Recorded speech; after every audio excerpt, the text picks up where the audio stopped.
duas praias essa história, né? Que Nation, Rose, Madame Satã e outras que até eu nem lembro que o Marquinhos MS tocava, com as Big Rooms, que eram Contramão, Toco, Sound Factory, etc. E elas tinham duas missões com essa coisa separada. Uma era o underground, uma era a moçada que estava chegando, que era um pouco mais, uma coisa mais gay, uma coisa mais fashion, e a outra coisa era a democratização dos clubes através da Toco, que tinha que botar 2.000 pessoas para a casa virar, no mínimo, e eles faziam promoções, faziam um montão de coisa, e aí isso fez o quê? Popularizou, e isso ajudou o mercado. E o Nation foi a primeira casa que se propôs a tocar. Na época era o chamado Dance Music, né? Com os DJs Mauro Borges e Renato Lopes de residente. Enquanto no Rose ou na Nation você tinha 200, 300 pessoas, um público bem nichado, assim, dos formadores de opinião, era nos jardins, era uma coisa... Tinha uma série de impeditivos que eram talvez o preço, a localização. Na Toco você reunia por fim de semana 6.000 pessoas. E eles sabiam exatamente o que estava tocando internacionalmente, eles tinham informação, apesar de não existir internet, eram meninos que fuçavam, eram meninos que gastavam sola de sapato, eram meninos que compravam revistas gringas, que sabiam o que estava estourado em Nova York, de alguma forma eles conseguiam que algum comissário de bordo trouxesse para eles aquele disco que estava super quente acontecendo. E eu tô falando de caras que estão aí até hoje, DJ Mark, Andy, Patife.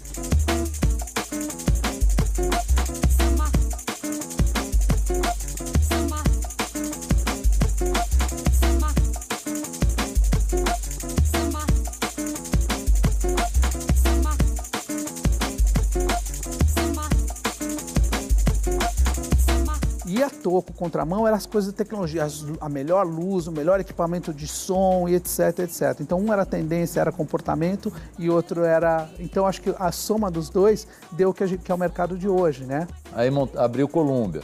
Columbia tinha os residentes, era o Renato Lopes, o Gil Bárbara e eu. Eram os residentes da casa. O Magal também tocava lá de vez em quando. Mas era isso, tinham poucos DJs. Aí uma vez a gente trouxe o Polkenfold, em 92, 93.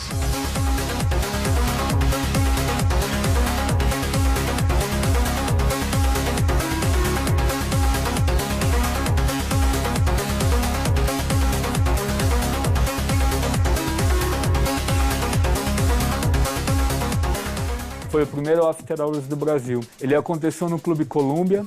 Na época, o dono, o Ângelo Leuzzi, convidou o Pio Marques, que era um promoter, ainda não era DJ, para cuidar do Hells. E o Pio, como já era meu fã, frequentava os lugares que eu tocava, me convidou para fazer o Hells e me deu, de novo, total liberdade para introduzir o tipo de som que eu quisesse. Mau Mau era um deus no Hells Club, as pessoas iam lá para ouvir o Mau Mau.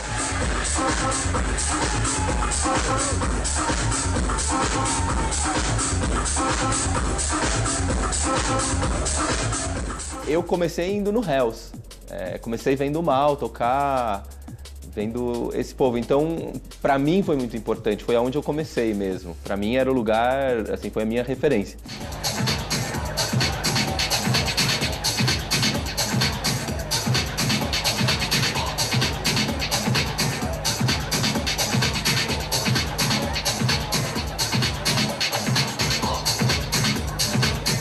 Tinha aqui em São Paulo o Lovier, que era o templo da música eletrônica no Brasil, né? O Brasil inteiro, o Lovier era considerado o templo da música eletrônica no Brasil.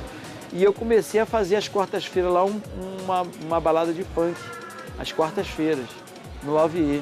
Antes mesmo do funk ser conhecido em São Paulo.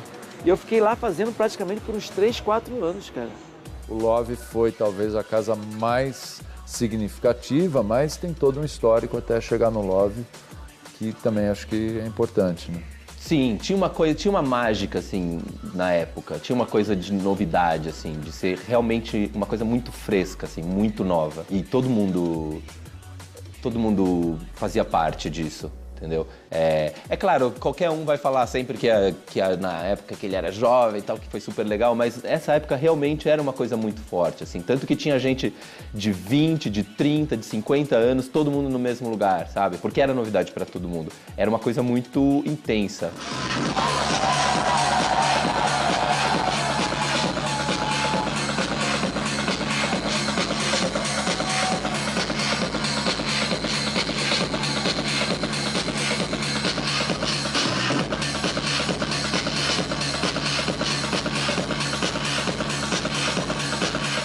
Quando o DMC vem pro Brasil, com o Juninho Tonon, com o André, assim, foi algo inovador para a cena. As rádios que na época tocavam o dance music, nos mais variados estilos, apoiaram. As equipes de som apoiaram, porque era o grande feito. Um campeonato de DJ nunca tinha existido isso. E foi a grande chance para todo mundo. Foi onde muitos DJs de estilos musicais diferentes se reuniram no mesmo camarim e trocavam as experiências, né, cara? Então começou um respeito mútuo, foi muito importante isso.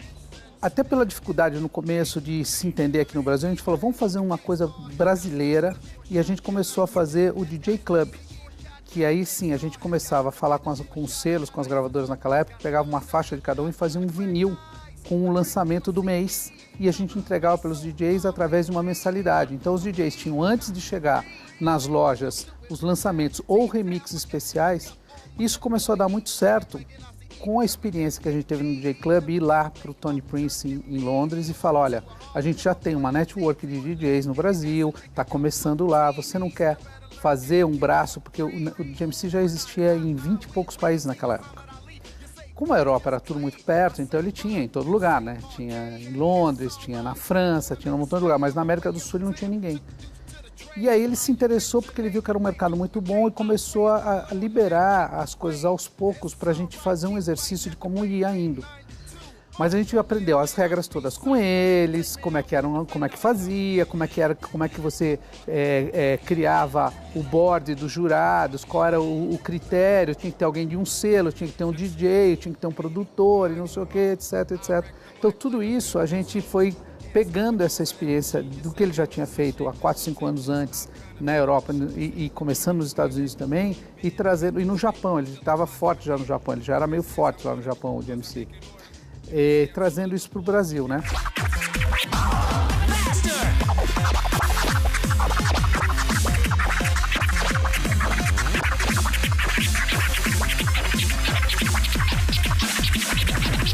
Eu fui convidado a participar do DMC, tanto que no Campeonato Brasileiro eu estava com a mão enfaixada, que eu tinha machucado minha mão nas vésperas de vir para cá.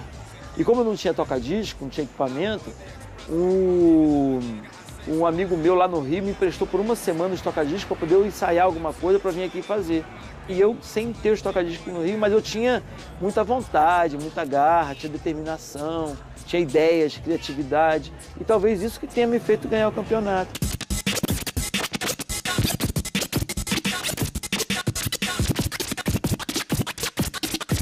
Então o DMC ajudou muitos DJs no mundo inteiro, é incontestável, não tem o que você falar. Não tem como você ir contra isso. A partir do DMC surgiram vários campeonatos importantes no mundo. Campeonatos regionais, campeonatos estaduais, campeonatos de um país só. Mas o DMC ele veio com essa proposta ousada de ser um campeonato mundial, né? Para as pessoas isso era o máximo, porque as pessoas iam ver a primeira vez os DJs representantes que eles admiravam fazer as primeiras técnicas tupiniquins de mixagem.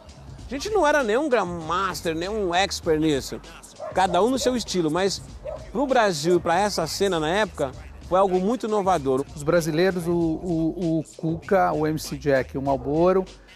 O Marlboro, por ser o primeiro campeonato, na verdade, ele não tinha o olhar que se tinha depois das manobras que tinha que se fazer, dos efeitos que tinha que se fazer, mas o Cuca e o MC Jack foram excelentes porque eles fizeram com que o país mostrasse a categoria nossa lá fora. A gente nunca ganhou nenhum campeonato mundial, mas a gente sempre ficou com o Cuca e com o Jack entre os 5 primeiros. Então isso mostrou que a gente sabia fazer e que a gente poderia fazer e que a gente poderia entregar direitinho, né?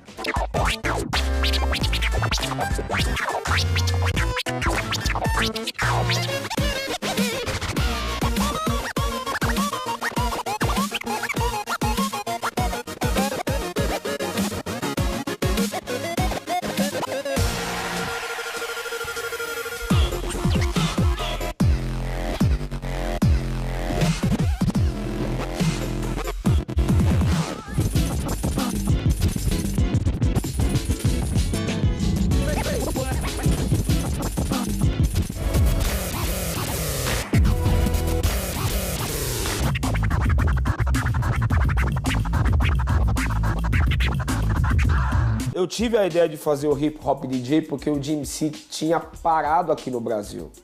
E o resultado a gente vê aí, 13 anos depois, os DJs que passaram pelo Hip Hop DJ viajaram o mundo.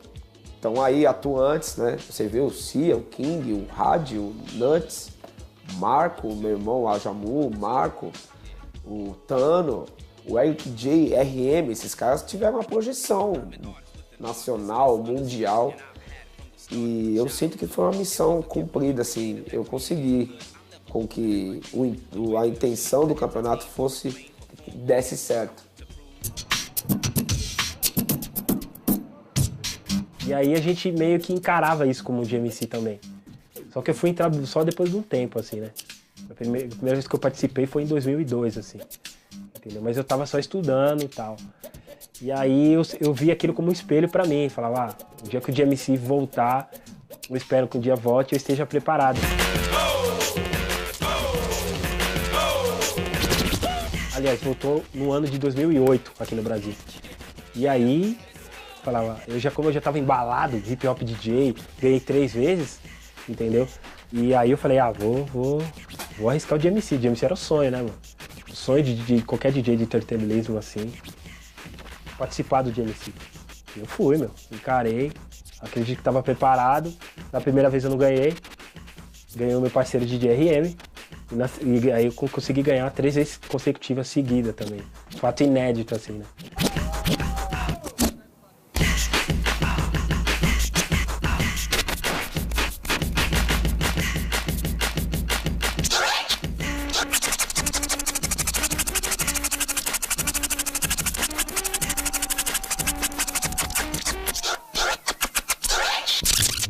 Em 2011, eu e o DJ RM falamos, vamos ver se a gente consegue alguma coisa agora, né? Então a gente fomos vice-campeão do mundo. Em 2012, ficamos em terceiro. Estamos chegando. No solo, eu fui 5º melhor do mundo em 2011, entendeu? E na batalha, fiquei em terceiro lugar. Assim, mas estamos chegando, tal. O pessoal já sabe quem é, os brasileiros, eles acham que eles acabaram com essa dúvida que só tem mato, que tem DJ também.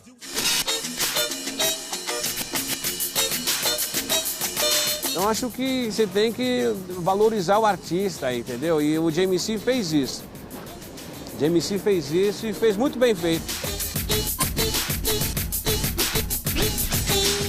O mais bacana do processo todo do Drum and Bass envolvendo o Mark e o Patife, assim, eles não foram os primeiros a irem tocar fora, mas eles foram os primeiros que conseguiram criar um estilo dentro de algo que estava fervendo na época.